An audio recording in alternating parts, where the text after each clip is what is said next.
Unti-unti na ngang namulat sa katotohanan itong si Jojo na makita niya ang tunay na kulay nga nitong si Hazel.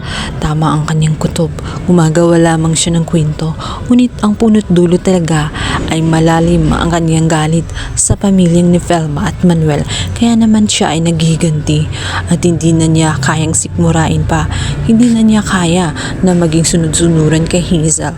Nagsimula nang magbago ang desisyon ni Jojo at gusto niyang itama ang mga mali na nagawa niya sa pamilya ni Velma at Manuel. Pinuntahan niya ang warehouse kung saan naroon nga itong si Jeffrey. Awang-awa siya sa sinapit ng anak ni Velma.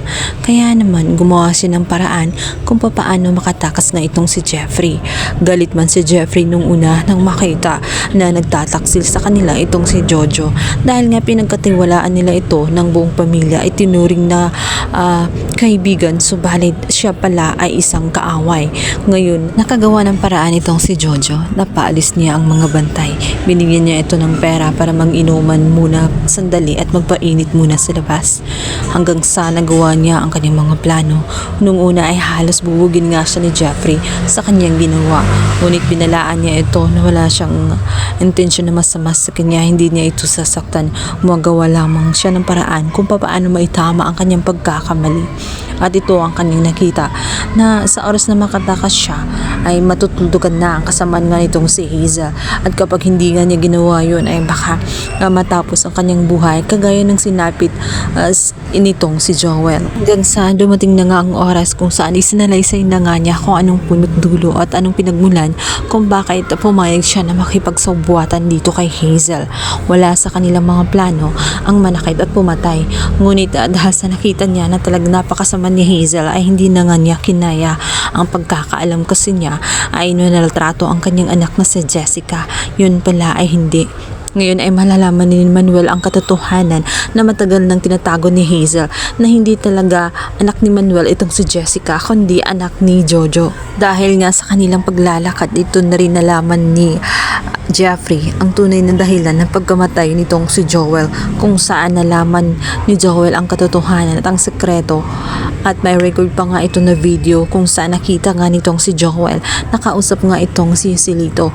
At dahil sa takot ni Hazel ay hindi niya sinadya na napatay nga niya itong si Joel. Ngayon ay naging malinaw na sa kanila ang lahat na ang punot dulo ng kasamaan. Ang ilang beses na pananakot sa mga anak ni Velma, ang dahilan ay walang iba kundi itong si Hazel. Ngayon ay desidido na si Andrea na sampahan na nga ng kaso itong si Hazel dahil nga sa nakapatay na nga siya ng tao at hindi na niya alam kung ano pa ang kayang gawin ni Hazel. Samantalang itong si Jojo agad na bumalik sa naturang bahay ni Hazel at ibinunyag na ang katotohanan na hindi na niya kayang makipagsabuatan at maging sunod-sunuran sa kanya.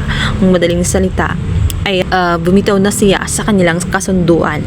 Ngunit itong si Hazel, sinabi niyang hindi siya susuko ano man ang mangyari ay paghiganti umano niya ang kanyang anak na si Jessica.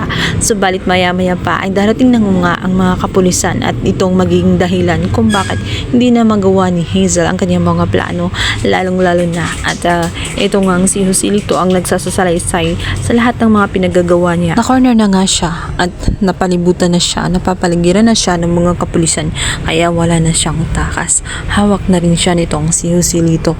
Oras na nga para himas itong si Hazel ng rehas at pagbayaran na nga ang lahat ng kasalanan na kanyang nagawa sa pamilya Cruz. At hindi na rin nagdalawang isip itong si Joselito para sabihin at humingi ng paumanhin sa pamilya nga ni Velma at itong si Manuel. At dito na rin nila nalaman ang katotohanan na siya pala ang tunay na ama nitong si Jessica at hindi pala si Manuel.